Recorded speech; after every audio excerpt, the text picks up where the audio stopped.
Last video में मैंने आपको सॉल्व करके दिखाया था साइमल्टेनियस इक्वेशन का सब्स्टिट्यूशन मेथड और कहा था कि एलिमिनेशन मेथड इस वीडियो में सिखाएंगे। एलिमिनेशन मेथड क्या होता है कि किसी को एलिमिनेट करना है।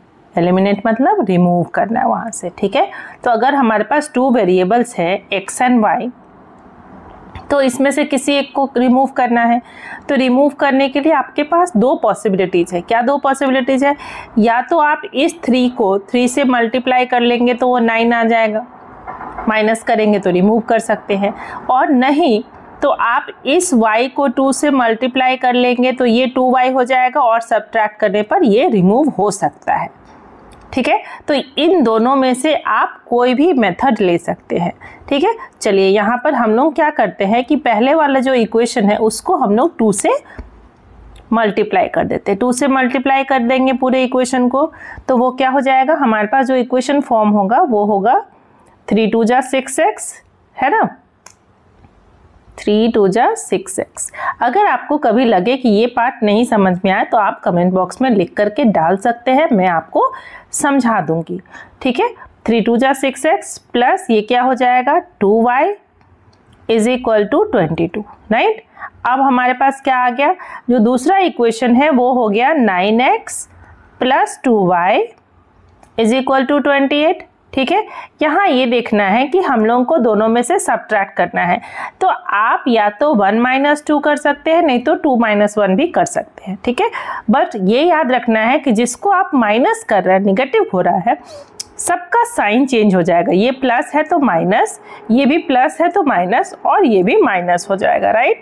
अब 6x माइनस 9x क्या होगा, इंटीजर्स तो सबको पता होगा, ये हो जाएगा -3x। 2y plus and 2y minus, ये दोनों कैंसिल हो जाएगा। बहुत लोगों को समझ में नहीं आता है कि ये माइनस करना था या प्लस करना था।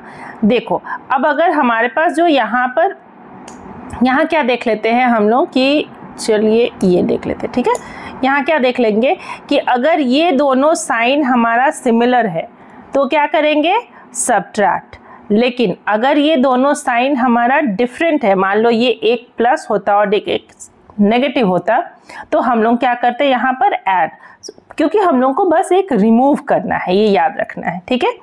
अब यहाँ क्या हो जाएगा हमारा इक्वल टू -6, क्योंकि 28 बड़ा है और उसके साथ नेगेटिव साइन है, इधर भी माइनस है इधर भी माइनस है, तो ये कैंसिल हो सकता है।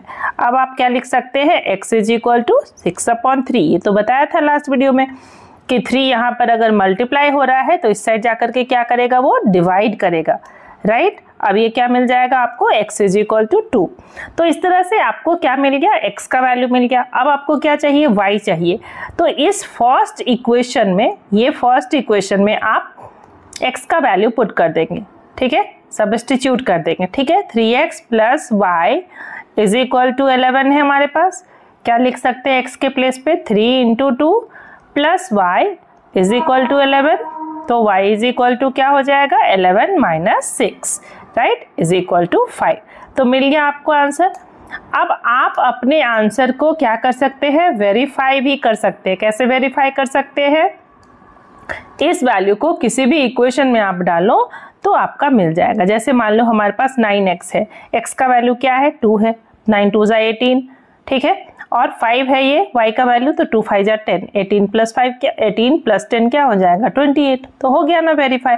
इस तरह से आप अपने आंसर को चेक भी कर सकते हैं। चलिए आते हैं अब कुछ इंटरेस्टिंग बातें सीखते हैं अलजेब्रा के बारे में। आज हम लोग सीखेंगे कि अलजेब्रा में मल्टीप्लिकेशन कैसे करते हैं। जैसे सिमिलर सारे अरिथमेटिक में प्रोसेस होते हैं, addition, subtraction, multiplication and division, वैसे ही अलजेब्रा में भी होते हैं। तो अब अलजेब्रा में आप मल्टीप्लिकेशन कैसे करोगे, मान लो आपके पास ये टर्म्स है, ठीक है। तो एडिशन के लिए अगर आप देखोगे तो ये 4x और 3x एंड 5x तीनों हैं क्या, लाइक टर्म। तो लाइक टर्म है तो ये आपस में ऐड हो सकते हैं। तो 3x plus 5x 8x plus 4x, right. ये क्या हो जाएगा हमारा 12x माइनस 2y आप लिख सकते हैं, ठीक है।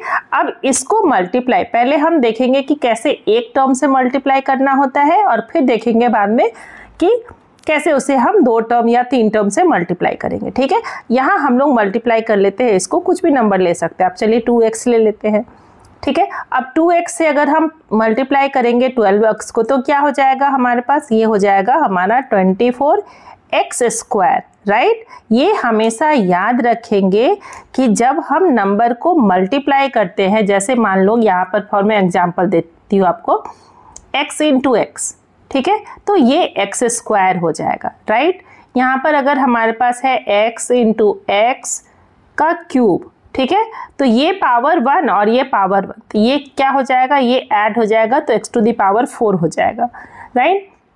वैसे ही अगर मल्टीप्लाई करना है y square into x square को, है ना, तो यहाँ क्या लिख सकते हैं हम लोग, एक्स स्क्वायर वाई स्क्वायर, ठीक है, दोनों का स्क्वायर होगा। इस पावर को ऐड नहीं करेंगे, क्यों नहीं करेंगे, क्योंकि ये वेरिएबल जो है वो डिफरेंट है, ठीक है। यहाँ पर वेरिएबल क्या था, सेम वेरिएबल था, है ना। तो अब इस तरह से यहाँ देखेंगे हम लोग क्या, 24x स्क्वायर हो गया। अब 2x से मल्टीप्लाई करेंगे किसको, -2y को, तो साइन के साथ मल्टीप्लाई होगा, ठीक है ना। तो यहाँ हो जाएगा हमारा -4xy, है ना, आसान मल्टीप्लाई करना। अब जब आपने इसे मल्टीप्लाई कर दिया तो अब देखते हैं कि डिवीजन कैसे करते हैं। सेम थिंग को वेरीफाई करने के लिए तो डिवाइड भी तो हो सकता है ना। तो अगर हम लोग 24x स्क्वायर -4xy को डिवाइड करते हैं 2x से, राइट, चलिए लिख लेते हैं 2x, ठीक है। अब ये डिवाइड करने से हम लोग को रिजल्टेंट क्या आना चाहिए, ये जो हमारे पास नंबर है यही आना चाहिए, है ना। रिजल्टेंट जो आना चाहिए वो क्या आना चाहिए, ये आना चाहिए, तो वेरीफाई हो जाएगा। चलिए देख लेते हैं। अब यहाँ देखो, जब भी हो तो ऐसे हम लोग कट नहीं करते, रिड्यूस डायरेक्टली नहीं करते। इसे आसान बनाने के लिए क्या करेंगे हम लोग, क्योंकि 2x दोनों को डिवाइड कर रहा है ना, अभी अभी मल्टीप्लाई किया दोनों को, तो डिवाइड भी तो दोनों को करेगा। तो 24x स्क्वायर डिवाइडेड बाय लिख लो 2x, ठीक है, -4xy डिवाइडेड बाय भी 2x हो गया, ठीक है। अब आप देखो कैसे आसानी से इसे कर सकते हो, 2 से रिड्यूस करेंगे तो ये क्या हो जाएगा 12, और x से इसका स्क्वायर कैंसिल हो जाएगा, ठीक है। यहाँ 2 2 हो जाएगा 4, और ये x से ये x कैंसिल हो जाएगा, है ना। तो जो आपको रिजल्ट मिलेगा, यहाँ जो आंसर मिलेगा वो आंसर क्या मिलेगा, यहाँ हमारे पास 12 है और ये x है, तो लिख लेते हैं 12x, राइट। जो माइनस का साइन है वो तो रहेगा ही, हमारे पास यहाँ 2 है और ये y है, तो -2y। अब आप चेक करके देखो कि ये टर्म और ये टर्म है सिमिलर, ठीक है ना। तो इस तरह से हमने देखा कि कैसे अलजेब्रा में मल्टीप्लिकेशन और डिवीजन कर सकते हैं। अगर आपको समझ में आया तो एक बार ज़रूर से कमेंट बॉक्स में लिख करके बताइए कि कैसा लगा और कौन सा मेथड ज़्यादा पसंद आया। Thank you for watching.